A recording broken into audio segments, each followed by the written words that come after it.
Luego de que la Secretaría de la Cámara declarara inadmisible una indicación del Poder Ejecutivo que impedía el expedito cambio de fondos de la AFP, el gobierno decidió retirar esta indicación, pero advirtiendo que insistirá en un nuevo proyecto de ley precisamente en esta línea. Vamos a hablar de este tema con el presidente de la Comisión de Hacienda, el diputado Daniel Núñez. ¿Cómo está, diputado? Muchas gracias por recibirnos.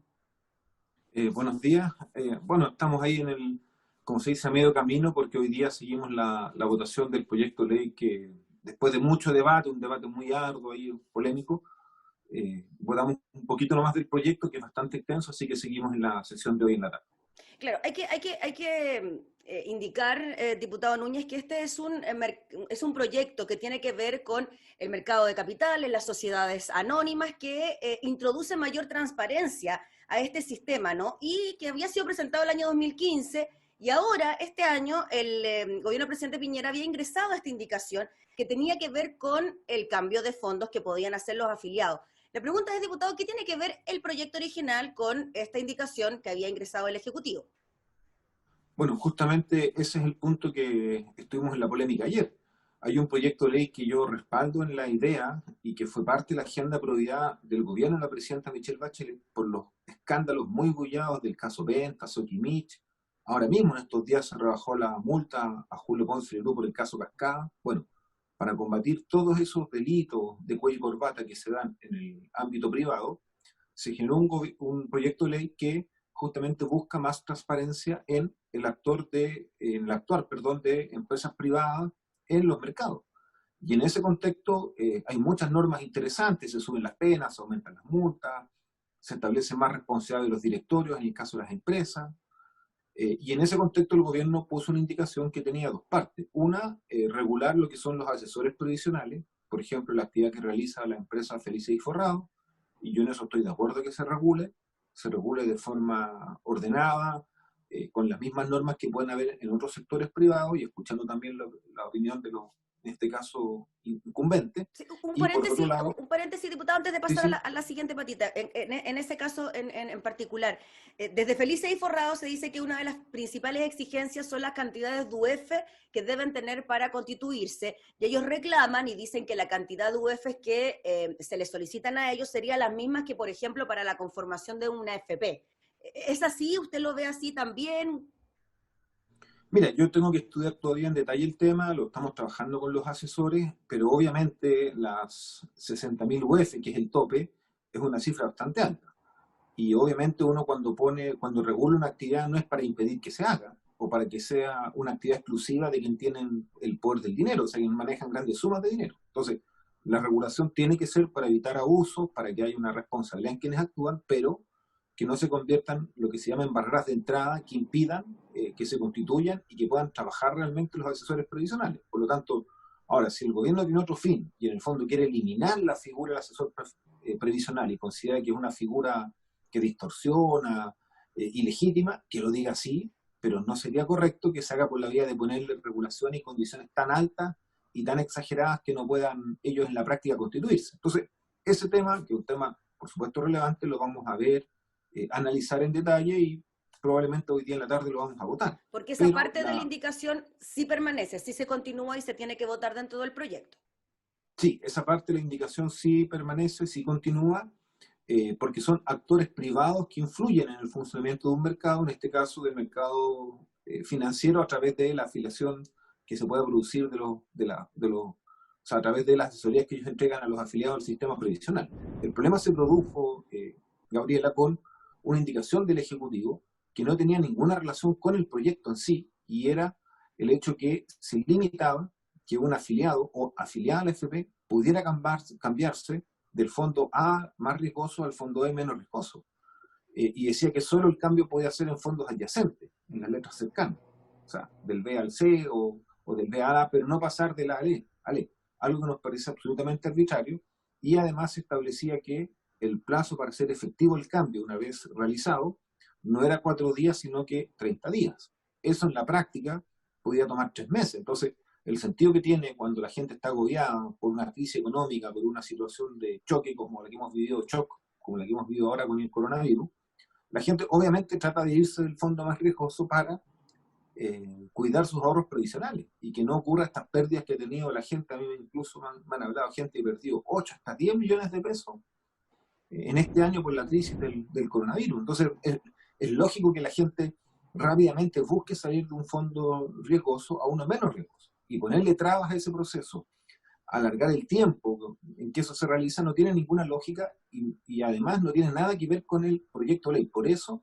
es que yo declaré que esta indicación que limitaba un derecho que tiene el afiliado, como es adherir a un fondo determinado y cambiarse, no era parte de la idea matriz del proyecto y por lo tanto yo las declaraba como no presentadas o inadmisibles. Y incluso le pedí varias veces al ministro de Hacienda, en público y en la reunión, que por favor acogiera este criterio porque no queríamos, como por así decirlo, enturbiar el debate de un proyecto de ley que es muy necesario, pero que al tener esa indicación distorsiona y genera una incertidumbre, una sensación de nuevos abusos en los afiliados al sistema de FP. Así que bueno, lamentablemente después de mucho debate el ministro no nos escuchó, pero al final, dado que habíamos declarado que era inadmisible, la retiró un poco, como se dice, se rindió, digamos, ante la prueba de los hechos, pero fue un debate bien polémico, pero bueno, parte del juego democrático y en ese sentido yo valoro mucho que hayamos podido avanzar y que quedara fuera del debate este tema que limitaba el cambio de afiliados de los fondos más riesgosos a los fondos más seguros. Sí, mencionar también, diputado, que la determinación de que fuese inadmisible, la indicación también fue respaldada por la secretaria de la comisión, ¿no? Que también me imagino, basándose en aspectos bien técnicos, da su opinión al respecto y es lo que finalmente ocurrió, ¿no? Claro, lo que pasa es que esto era bastante indiscutible, Gabriela, porque el mensaje fija claramente los objetivos de un proyecto de ley. Y en el mensaje en ningún minuto estaba contemplado restricciones a los fondos donde un trabajador se puede afiliar, digamos, se puede cambiar. Y además eso es parte de una materia que está en debate hoy día incluso en el Senado. El La Senado está reforma discutiendo pensión. una reforma previsional.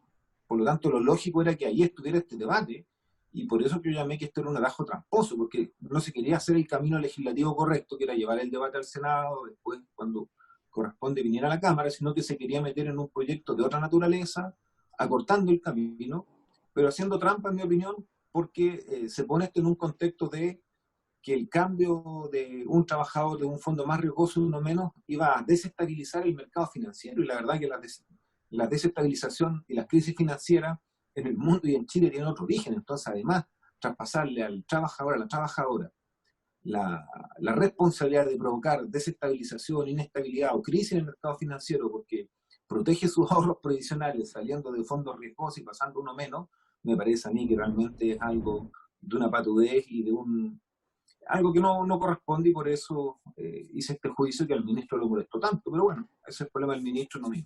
Sí, eso le iba a decir, que esa era la frase que le había molestado tanto al Atajo ministro. tramposo. Esa fue la frase Sí. de la polémica que lo desestabilizó. Pero bueno, cosas del debate parlamentario. Y dijeron que lo podían llevar a la comisión de ética. Por ¿Cree que su, o pasará sea, algo bueno, con eso? bueno, está de su derecho el diputado Melero que si quiere llevarme a la comisión de ética, pero la verdad que yo le recordaba que él fue alcalde designado por Pinochet en la municipalidad de Pudahuel. Puede que ahí él hiciera callar al resto y le dijera lo que pueden o no pueden decir. Pero en Chile estamos en democracia, hay libertad de expresión y yo tengo el derecho de expresarme y de catalogar un proyecto de ley de la forma que me parezca más pertinente. Y si él cree que eso es ofensivo, que me lleve a la comisión de ética, pero estos son argumentos y calificaciones políticas, así que la verdad que a mí me tiene absolutamente sin cuidado. Y creo que refleja un poco esta lógica y esta mentalidad autoritaria que hay en mucha gente de la U y particularmente en Merelo, que su pasado pinochetista está marcado a sangre y fuego, entonces parece que no es pasado, es presente también.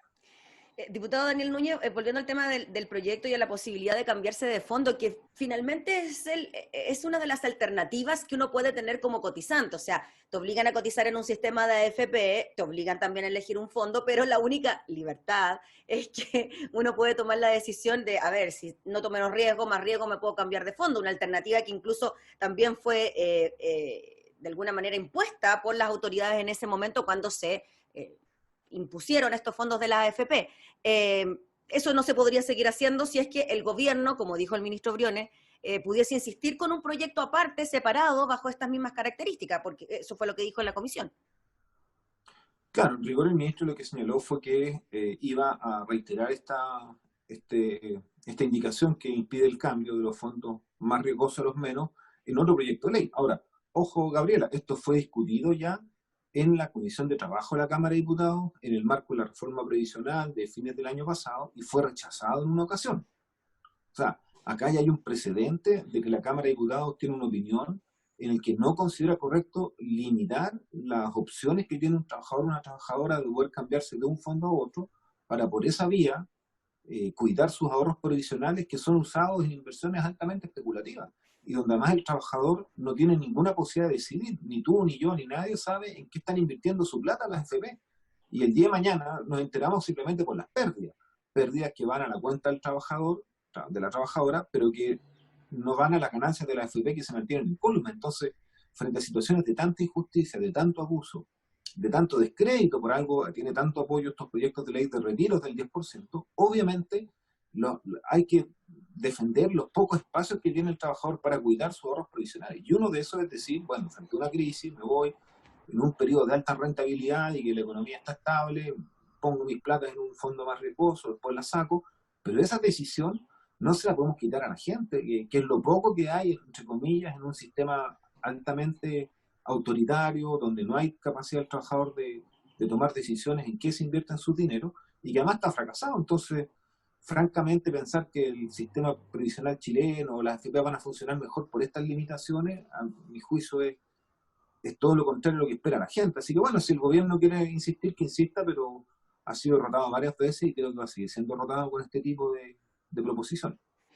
Diputado Daniel Núñez, le quiero preguntar por lo que está ocurriendo con el presupuesto del año 2021. Ya ingresó a trámite al Congreso, ya comenzó el trabajo de las subcomisiones. ¿Cómo ve usted esta tramitación de este proyecto, de este presupuesto que también es tan particular, se discute en medio de una pandemia, también a puertas de un plebiscito por la nueva Constitución? Sí, la verdad que yo no sé si este puede ser el presupuesto, no sé, tal vez de los más importantes en la historia de Chile desde el año 90 en adelante, desde el retorno a la democracia. Yo creo que no tenemos recuerdo de una crisis de esta envergadura. La crisis asiática fue, perdón, la crisis subprime fue muy importante en 2009 por ahí, pero no alcanzó esta envergadura, dado que esto ha sido una crisis simultánea en todos los países del mundo y con consecuencias dramáticas en países vecinos como Perú. Argentina también está en una situación muy compleja. Entonces, es evidente que el rol que tiene el Estado a través del gasto público, el presupuesto de la nación, va a ser aún más importante en otros momentos.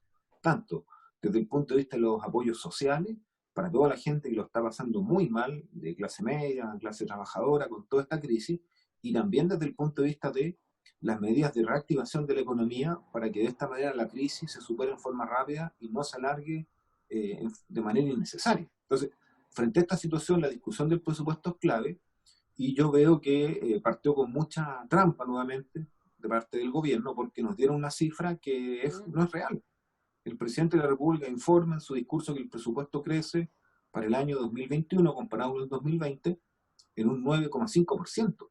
Y el propio ministro ya reconoció que eso era falso, que no es verídico porque el presupuesto efectivo, lo que va a gastar el Estado el año 2020 es mucho mayor que lo ajustado, como le llaman técnicamente, y por lo tanto va a ser casi el mismo gasto en 2020 que en 2021. Entonces, generar esta sensación artificial que no se conduce con la realidad de que existiría una expansión significativa del presupuesto es un muy mal precedente porque señala que hay un debate con no una información certera ni transparente de los datos.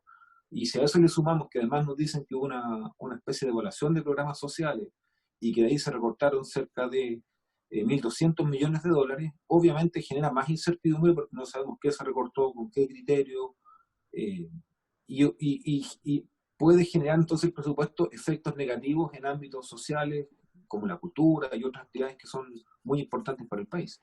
Diputado, y en cuanto a la inversión, se habló de casi una inversión de un 15% en cuanto a la inversión pública, 14, algo, si es que no recuerdo, si es que mal no recuerdo. ¿Eso también estaría condicionado entonces con las cifras de presupuesto, del crecimiento del presupuesto que no serían tal?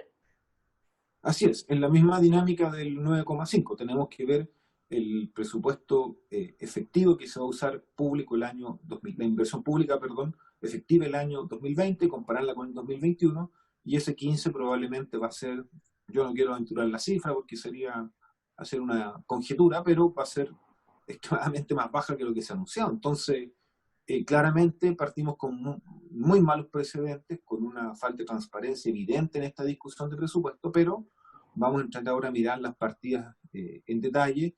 Yo tengo mucha preocupación con lo que ocurre con el presupuesto de cultura, del Ministerio de Ciencia y Tecnología, en el ámbito de la educación, porque son actividades que no podemos hoy día hacerlas pagar el costo de la crisis, ya que son actividades que su beneficio se experimenta en un mediano y largo plazo, pero son claves para el desarrollo del país. Así que vamos a tener ahí un debate muy amplio. ¿Y el presupuesto de Carabineros, diputado, usted por qué está por aprobarlo, por rechazarlo en virtud de los hechos de Pío Nono, del puente Pío Nono?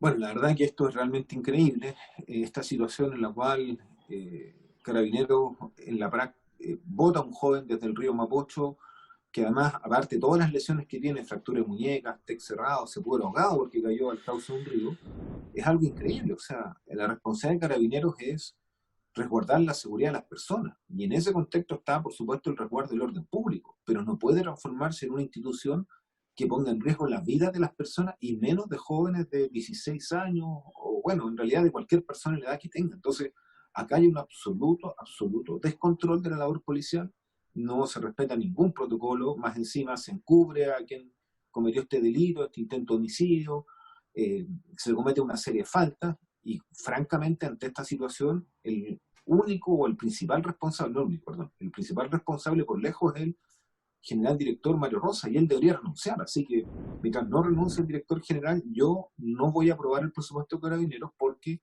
es el único mecanismo de presión que tenemos desde la oposición para forzar al gobierno a actuar como corresponde, y eso es algo ético, básico, que por supuesto yo voy a ser absolutamente firme en rechazar en estas condiciones el presupuesto de Carabineros.